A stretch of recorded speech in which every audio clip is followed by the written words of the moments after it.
আমাদের এখানে আজকে এবং ওই তার নিজের শহরেও কিন্তু চাইবার বিষয় আছে, তাই না? তার নিজের শহরেও আছে এবং প্রতিনিয়ত কিন্তু চাপ বাড়ছে, নগরে প্রতিনিয়ত চাপ বাড়ছে।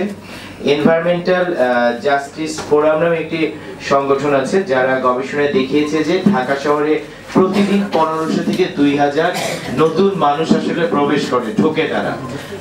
এবং এই যে চাপ একটা ছোট্ট একটা জায়গার উপরে বা ছোট্ট একটা নগরের উপরে, ঢাকা হোক কিংবা চট্টগ্রাম কিংবা হচ্ছে যে আপনার নারায়ণগঞ্জ, গাজীপুর, এই রকমের অতি জনবহুল শহরে প্রতিনিয়ত কিন্তু মানুষের চাপ আসলে বাড়ছে এবং এই মানুষের স্রোত মানে গ্রাম থেকে নগরে চলে আসার স্রোতও কিন্তু একটা বড় রকমের সংকটই তৈরি করছে, মানে এই নগরেও আসলে সংকট তৈরি করছে। তো আমাদের মাঝে উপস্থিত আছেন, আমি প্রথমেই বলতে চাই রাজশাহী থেকে এসেছেন রাজশাহীর গ্রিন কোয়ালিশনের সমন্বয়কারী শহীদুল ইসলাম, যারা নগরের মানে অধিকার, নগরবাসীর অধিকার নিয়ে আসলে কাজ করছেন।